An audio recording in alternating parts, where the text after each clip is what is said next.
రేపు సెక్రటేరియట్లో సీఎం చంద్రబాబు నాయుడు అధ్యక్షతన కలెక్టర్ కాన్ఫరెన్స్ జరగనుంది. ఉదయం 9:30 నుండి సాయంత్రం 6 గంటల వరకు సమావేశం నిర్వహించనున్నారు. సెక్రటేరియట్లోని 7వ ఫ్లోర్లో ఉన్న కాన్ఫరెన్స్ హాల్లో సమావేశం నిర్వహిస్తారు. ఎస్సీ ఉపకులాల నేతలతో తెలంగాణ జాగృతి అధ్యక్షురాలు కవిత సమావేశమయ్యారు. జనాభా తామాషా ప్రకారం ఎస్సీ రిజర్వేషన్లు పెంచాలని కవిత అన్నారు. అసెంబ్లీ బడ్జెట్ సమావేశాల్లోనే ఈ మేరకు తీర్మానం చేయాలని తెలిపారు. విద్యా ఉద్యోగాలనే కాదు ఉపకులాలకు రాజకీయ రిజర్వేషన్లు సైతం దక్కాలన్నారు.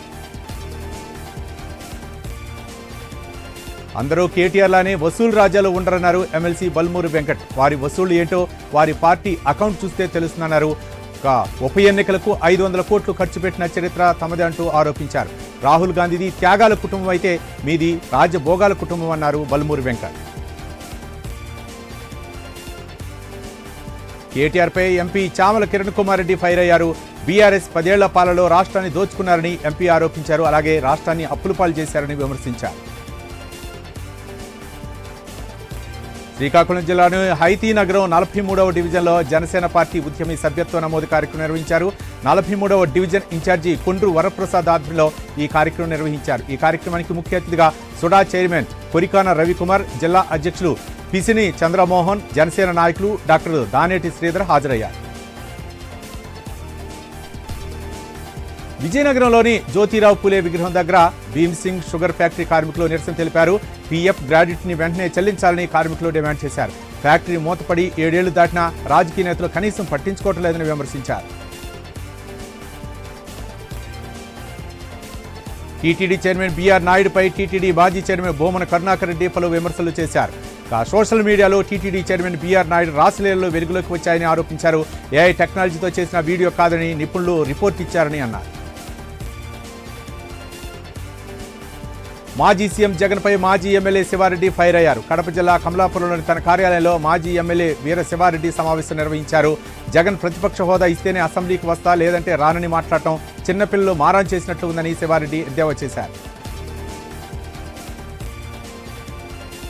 కర్నూలు జిల్లా ఎమ్మిగనూరులో కేజీ టమాటా ధర రూపాయి పలుకుతోంది. దీంతో రైతులు రోడ్డుపై టమాటాలు పారబోశారు. గిట్టు ధర కనీసం 10 రూపాయల నుండి 20 రూపాయల వరకు కేజీ ధర కల్పించి ప్రభుత్వం టమాటా రైతుల్ని ఆదుకోవాలని ఆవేదన వ్యక్తం చేశారు.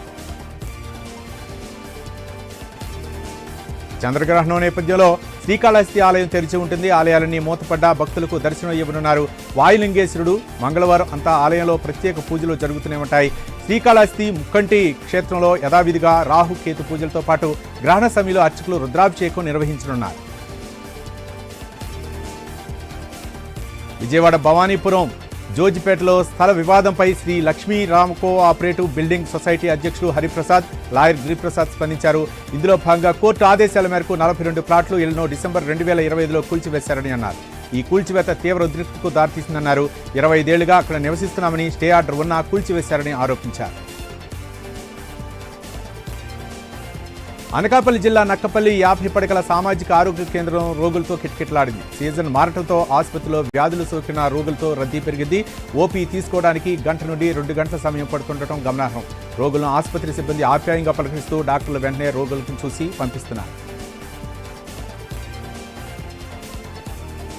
విజయనగరం జిల్లా గజపతి నగరం జాతీయ రహదారిపై రోడ్డు ప్రమాదం జరిగింది. సాలూరు నుంచి విజయనగరం వస్తున్న ఆర్టీసీ బస్సుకు ముందు వెళ్తున్న లారీ సడన్ బ్రేక్ వేయడంతో లారీని బస్సు ఢీకొట్టింది. ఈ ప్రమాదంలో సుమారు 15 మందికి స్వల్ప గాయాలయ్యాయి. గాయపడిన వారిని ఆసుపత్రికి తరలించారు.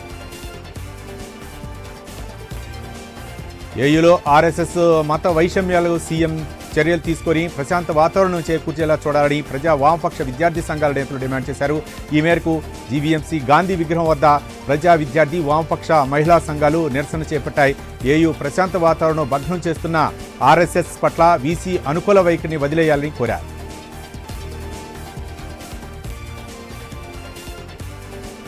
తిరుమల శ్రీవారిని కర్ణాటక ఆరోగ్య శాఖ మంత్రి దినేష్ గుండూరావు కుటుంబ సమేతంగా దర్శించుకున్నారు. వీఐపీ విరామ సమయంలో శ్రీవారిని దర్శించుకుని మొక్కులు చెల్లించుకున్నారు. వీరికి ఆలయ అధికారులు స్వాగతం పలికి దర్శన ఏర్పాటు చేశారు.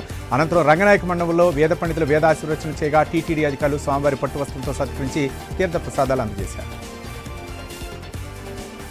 ఖమేనీ మృతితో జమ్మూ కాశ్మీర్ వ్యాప్తంగా నిరసనలు హోరెత్తుతున్నాయి. అమెరికా, ఇజ్రాయెల్కు వ్యతిరేకంగా స్థానికులు నినాదాలు చేస్తున్నారు. ఇరాన్కు మద్దతుగా ఖమేనీ ఫోటోలతో ర్యాలీలు చేస్తున్నారు. వెంటనే అప్రమత్తమైన ప్రభుత్వం భద్రతా కారణాలతో 2 రోజుల పాటు స్కూళ్లకు సెలవులు ప్రకటించింది. పశ్చిమాసియా ఉద్రిక్తల నేపథ్యంలో తెలుగు రాష్ట్రాల ప్రభుత్వాలు అలర్ట్ అయ్యాయి. గల్ఫ్లో చిక్కున్న వాళ్లను క్షేమంగా తీసుకొచ్చేందుకు ఏపీ ప్రభుత్వం చర్యలు చేపట్టింది. ఏపీ ఎన్ఆర్టీ కోఆర్డినేటర్ల ద్వారా తాత్కాలిక వసతి ఏర్పాటు చేస్తున్నారు. అలాగే హెల్ప్ లైన్ నెంబర్లు కూడా ఏర్పాటు చేశారు. ఇక గల్ఫ్లో చిక్కున్న తెలుగు వాళ్ల కోసం ఢిల్లీలో తెలంగాణ భవన్లో కంట్రోల్ రూమ్ను ఏర్పాటు చేశారు. ఇరాన్ అమెరికా వార్ నేపథ్యంలో పాకిస్తాన్లో అమెరికా రాయబార కార్యాలయాలు మూతపడ్డాయి. ఇరాన్పై దాడులను ఖండిస్తూ నిన్న కరాచీ, ఇస్లామాబాద్లో యుఎస్ ఎంబసీలపై దాడులు చేశారు. యుఎస్ వ్యతిరేక ఆందోళనలో ఇప్పటి వరకు అనేక మంది చనిపోయారు. పాక్లో ఆందోళన దృష్ట్యా యుఎస్ ఎంబసీ సేవలు నిలిచిపోయాయి.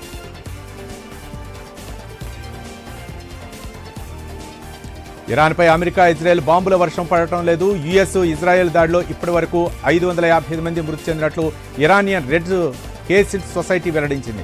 ఇరాన్ లక్ష్యంగా అమెరికా, ఇజ్రాయెల్ వైమానిక దాడిలో 131 నగరాలు ధ్వంసం అయినట్లు తెలుస్తోంది. చర్చలకు వచ్చేంత వరకు దాడులు జరుగుతూనే ఉంటాయని ఇప్పటికే అమెరికా అధ్యక్షుడు డొనాల్డ్ ట్రంప్ ప్రకటించారు. ఇరాన్లోని నటాంజ్ న్యూక్లియర్ సైట్పై అమెరికా దాడి చేసింది అని ఇంటర్నేషనల్ అటామిక్ ఎనర్జీ ఏజెన్సీ ఆందోళన వ్యక్తం చేసింది. భారీ ఎత్తున రేడియేషన్ లీకేజ్ జరిగినట్లు అనుమానం వ్యక్తం చేస్తుంది. నిజంగా దాడి జరిగినట్లయితే లక్షల మందిని ఆ ప్రాంతం నుంచి తరలించాల్సి వస్తుందని ప్రకటించింది.